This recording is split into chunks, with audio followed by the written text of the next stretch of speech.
Bueno, muy buenas. Vamos a dar inicio a una de nuestras principales conferencias. En este caso vamos a comenzar a ver determinados metabolitos secundarios. Estos metabolitos secundarios, muchos de ellos son los responsables de la actividad farmacológica que contienen determinados productos eh, farmacéuticos o cosméticos elaborados a partir de productos naturales. Y dentro de ello vamos a ver principalmente los glicósidos y también los fenoles simples. Vamos a ver su estructura glicosídica, vamos a ver cómo se clasifican, vamos a ver algunas características generales, la forma de extraerlo y algunas drogas de interés que los contienen y bueno, son los que le brindan a estas drogas algunas de las propiedades farmacológicas de las cuales están descritas para las mismas. ¿Qué cosa es un glicósido? Un glicósido van a ser aquellos metabolitos secundarios que van a contener en su estructura química uno o más monosacáridos y de alguna manera u otra estos se pueden separar de los mismos mediante reacciones de hidrólisis. Los azúcares pueden denominarse monosacáridos, pueden ser disacáridos, trisacáridos, oligosacáridos, polisacáridos, dependiendo de la cantidad de monosacáridos que se encuentran en su estructura. Ahora, ¿qué cosa es un monosacárido? Los monosacáridos se pueden clasificar de acuerdo a su grupo funcional en aldosas si se trata de un aldehído o cetosas si se trata de una cetona. En este caso, las aldosas pueden también clasificarse de acuerdo a la aldosa o la cetosa, sea la cualquiera de las dos, pueden clasificarse de acuerdo al número de carbono que contengan en su estructura. De ahí pueden ser triosas, tetrosas, pentosas, hexosas, dependiendo de si tienen 3, 4, 5 o 6 átomos de carbono en su estructura. Aquí tenemos el ejemplo de una aldosa, un grupo funcional aldehídico donde aparecen 6 átomos de carbono, por tanto es una aldosa, es una aldohexosa, como en el caso de la glucosa, entre otros. Ahora bien, las estructuras glicosídicas pueden estar, es decir, estos monosacáridos pueden estar unidos a determinados metabolitos secundarios mediante determinados tipos de enlaces. Puede ser un enlace O carbono, como los O glucósidos que tenemos en la parte lateral izquierda, superior izquierda, donde estos grupos se pueden formar precisamente por una deshidratación de los grupos hidroxílicos que pueden estar contenidos tanto en el metabolito secundario como en el azúcar y que por reacciones enzimáticas ocurre una deshidratación y se forma el enlace oxígeno con una molécula de carbono. También puede formarse los tioglicósidos o la unión de azufre con átomo de carbono cuando en los azúcares o en los metabolitos secundarios van a estar presentes determinados grupos azufrados y esto por reacciones enzimáticas pueden conducir a la unión con determinados azúcares y formar un tioglucósido en el cual el azufre se une a un átomo de carbono. También podemos tener los enlaces o formar los glicósidos como el caso de la barbaloína presente en el aloe, una antraquinona, donde la unión es enlace de un carbono con otra molécula de carbono, y también los N-glicósidos, como es el caso de los alcaloides. Aquí tenemos la adenosina, que forma parte de los ácidos ribonucleicos, en ácidos ribonucleicos que están presentes en la molécula de ADN y que evidentemente es la unión entre un nitrógeno y un glicósido y que por lo tanto de esta manera pueden formarse los también eh, estructuras glicosídicas. Bueno, como ya habíamos dicho, los azúcares, en este caso los monosacáridos, juegan un papel importante en formar los glicósidos. Habíamos dicho que los azúcares o los monosacáridos, cuando se unen a un metabolito secundario, pues esto pueden dar lugar a diferentes tipos de glicósidos. Entre ellos podemos ver, por ejemplo, los glicósidos fenólicos. Cuando se une un azúcar a un fenol, también podemos ver los glicósidos cianogenéticos, fundamentalmente cuando se une un azúcar con o el ácido ciánico, por ejemplo, mediante un enlace N-carbono. También podemos ver los tioglicósidos, como habíamos mencionado anteriormente, o también conocidos como glucosinolatos, que se unen un átomo de azufre con carbono. Las saponinas son uniones principalmente de azúcares con triterpenos o entidades esteroidales, que estos se llaman sapo precisamente por la capacidad de producir espuma, o jabón. Sapo viene de jabón. Y bueno, son conocidas también como los jabones naturales. Los glicósidos cardiotónicos, que bueno, también dan lugar a una gran familia, que son los digitálicos, y que son los responsables en algunos casos de la contractibilidad, es decir, del efecto contráctil que ejerce determinados extractos a partir de determinadas plantas medicinales como la digitalis, dado que ellos pueden aumentar la contractibilidad del corazón y tener un efecto cardiotónico, y un determinado efecto ionotrópico positivo en este caso. Tenemos los glioalcaloides, que bueno, son azúcares unidos precisamente, o monosacáridos unidos a determinadas alcaloides.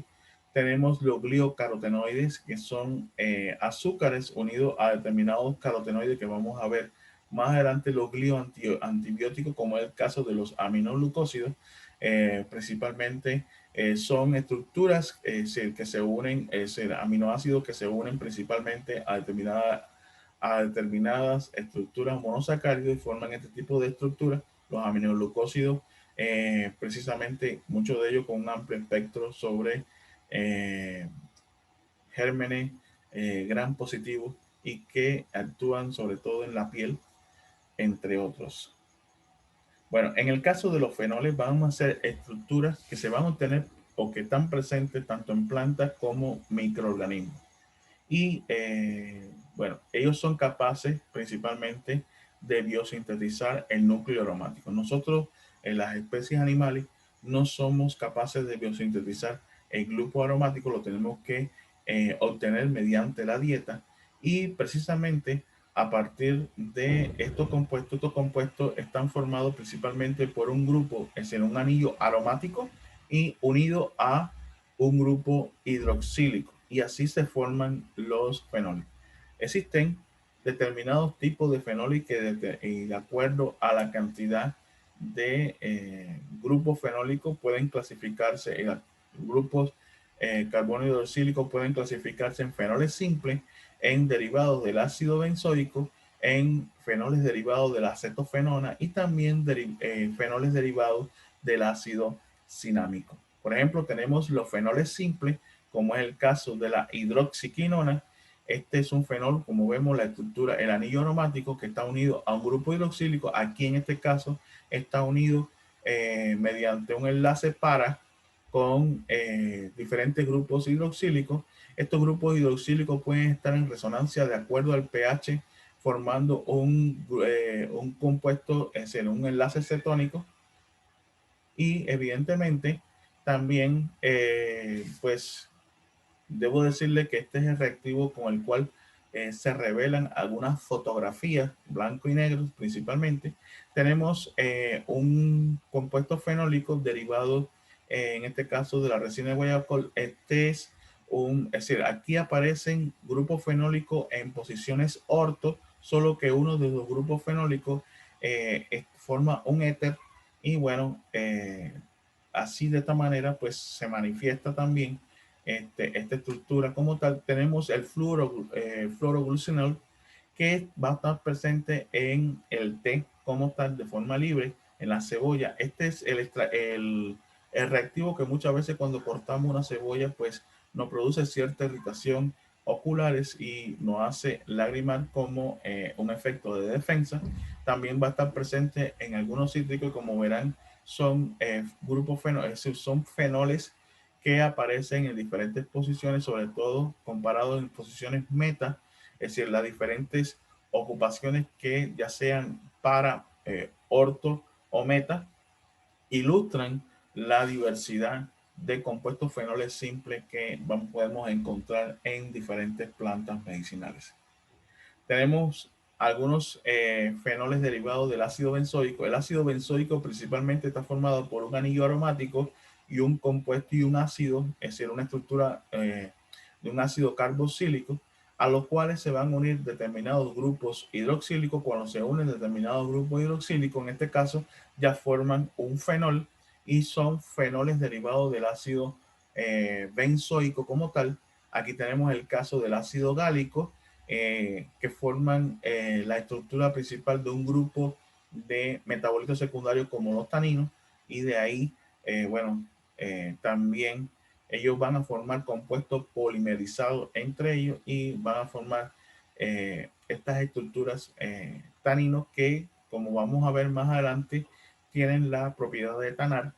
También tenemos el ácido protocatético, también un derivado del ácido benzoico, en el cual se van a encontrar dos grupos hidroxílicos en posiciones orto. Sin embargo, uno de ellos va a estar en posición meta con el ácido benzoico, en este caso con el grupo carboxílico, y en posición para también con el grupo carboxílico. Aquí tenemos la formación también del ácido silíngico, que vamos a tener que los grupos hidroxílicos van a estar formando éster, sobre todo los grupos hidroxílicos que están en posición meta con el grupo carboxílico, mientras que el que se encuentra en posición para vamos a estar de forma libre, y de esta manera se manifiesta un tipo de fenol derivado del ácido benzoico. Recordemos que los derivados del ácido benzoico son aquellos fenoles en los cuales van a estar compuestos, van a estar unidos a un anillo aromático, y ese anillo aromático a su vez forma un ácido benzoico. Tenemos también los derivados del ácido cinámico. Aquí tenemos la estructura del ácido cinámico y, bueno, algunos grupos OH que aparecen unidos a la estructura del ácido cinámico, como el ácido p-cumárico, paracumárico, por su posición para con respecto a el grupo cinámico, que está unido precisamente al anillo cinámico, el ácido cinámico que está unido al anillo cinámico, al ácido cinámico en este caso, pues evidentemente forma este tipo de derivado. También tenemos el ácido cafeico. Este es quien le aporta el olor al café, el olor característico al café. Y bueno, también es un derivado del ácido cinámico. Y el ácido ferúlico, que vamos a ver que el que está en el grupo hidroxilo que está en posición meta con el grupo funcional, pues evidentemente forma un éster, mientras que el que está en la posición para está de forma libre. Estos son derivados precisamente fenoles simples, derivados del ácido cinámico. Bueno, de acuerdo a las diferentes diversidades, también tenemos fenoles simples derivados de aldehídos, aldehídos unidos a anillos aromáticos, y que forman también algunos glicósidos, como es el caso de la glucovainillina, que es el olor a vainilla, quien le da el olor a vainilla, también el sabor, el efecto saborizante, que de por sí tiene un efecto colerético, es decir, que mejora la motilidad intestinal. También encontramos la salicina presente en el árbol del sauce.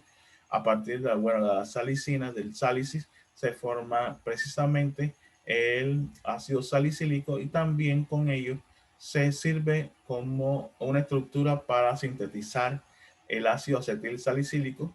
De hecho, muchos de ellos, después vamos a tratar, tienen propiedades antiinflamatorias, antipiréticas y analgésica, precisamente por su capacidad de inhibir a la ciclooxigenasa en la formación del ácido araquidónico, y de ahí su efecto de inhibición de determinadas prostaglandinas que son precursores del dolor, y además también actúan en determinadas zonas haciendo determinado efecto, y que también constituyen parte de los efectos adversos que están vinculados a este tipo de cultura. Como vemos, son ácidos fenólicos, en este caso son compuestos fenólicos. También tenemos el salicilato de metilo, muy útil como analgésico, que atraviesa precisamente las barreras de la piel por los poros. Y bueno, entre otros tenemos el alcohol feniletílico, que es quien le aporta el olor a las rosas y tiene juega un papel importante en lo que es la aromaterapia, sobre todo regulando la actividad menstrual es decir, los problemas menstruales en personas, en este caso en mujeres, y que transcurre estos dolores por, es decir, estos efectos con dolores, bueno, son útiles mediante técnicas de aromaterapia. Ahora, ¿cómo lo vamos a extraer? Hay que partir de lo que los fenoles son solubles sobre todo en solventes orgánicos polares, como es el caso de los alcoholes. Son solubles en soluciones de hidróxido y carbonatos de sodio. Es decir, hasta cierto punto, la manera de poder extraer los fenoles es mediante extractos hidroalcohólicos o alcohólicos donde exista una mayor proporción. En este caso, la proporción hidroalcohólica esté superior al 70%. Ahora, para mejorar o optimizar precisamente la extracción de estos fenoles, se necesita hacer previamente un extracto de desengrase, es decir, se necesita extraer con solventes orgánicos, como es el caso del clorometano, del diclorometano, como es el caso del cloroformo o el éter de petróleo. Se necesita obtener la parte grasa y posteriormente proceder a la extracción con el solvente alcohólico o hidroalcohólico de forma tal que no interfieran algunos compuestos que están contenidos en la parte grasa y que puedan ser arrastrados por el solvente alcohólico en este caso, y que puedan constituir una interferencia en los extractos con los que se preparan. Igualmente, también pueden ser extraídos sin necesidad de desengrase, dependiendo también de la composición química que van a estar contenidos en los extractos de engrase o desengrase. Ahora, ¿cuáles propiedades farmacológicas se le achacan sobre todo a los fenoles o a los glicósidos fenólicos? En este caso, es importante la propiedad antiséptica, sobre todo la acción antiséptica urinaria, por ejemplo, de la arbutina, un tipo de fenol que tiene un efecto antiséptico urinario. También las propiedades antiinflamatorias, como habíamos visto anteriormente, muchos de ellos tienen la capacidad de bloquear la enzima, la ciclooxigenasa, ya sea de forma reversible o irreversible. En este caso, los derivados de la saliz son de forma irreversible, algunos otros son de forma reversible, y de esta manera inhibe la producción de prostaglandinas, que son muchos de ellos los precursores del dolor, también son los precursores de la inflamación y también son los precursores de que se incrementen la temperatura. Ahí existen varios mecanismos por los cuales se puede incrementar la temperatura, pero ellos también son precursores de ello, y al inhibirlo pues ejercen este tipo de efectos antiinflamatorios, antipiréticos, entre otros. Tenemos que los ésteres fenilpropánicos, fundamentalmente los glicósidos derivados del fenilpropánico, son algunos inhibidores de algunas enzimas, como el caso de la fosfodiesterasa y la aldosreductasa, y de esta manera ejerce un efecto vasodilatador, mejoran hasta cierto punto las propiedades químico-físicas del tejido sanguíneo, y también mejora las funciones fisiológicas cardiovasculares. Algunos de ellos, como algunos tipos de flavonoides, también vamos a ver, son inhibidores de la lipoxigenasa.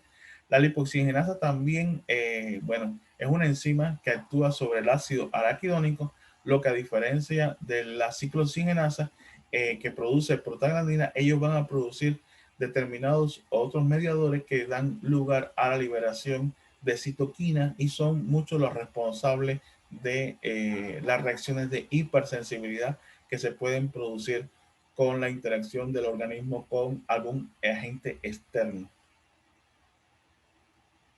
Y también tenemos algunos varios compuestos con propiedades antibacterianas y antifúngicas, como habíamos visto anteriormente.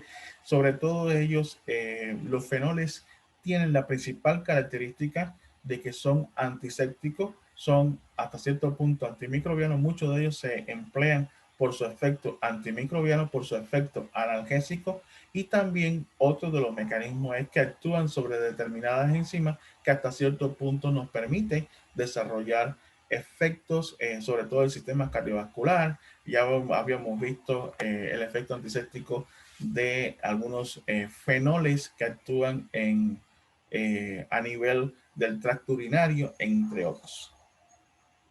Bueno, aquí algunas especies que lo contienen, el sauce blanco, por ejemplo, no contiene el ácido acetil salicílico, sino contiene al ácido salicílico. Lo que pasa es que a partir del ácido salicílico, pues se logra realizar el ácido acetil salicílico. Bueno, ya habíamos visto que entre otros compuestos fenólicos que contienen derivados del ácido salicílico, bueno, encontramos los salicílidos, el saliginol, entre otros el salicilato de metilo, entre otros. Bueno, esta es la arbutina, que de cierto punto también está contenida en el romero, y la metilarbutina. A partir de extractos hidroalcohólicos, pues se pueden desarrollar determinados productos para tratar la sepsis urinaria o tratarlo como antisépticos urinarios.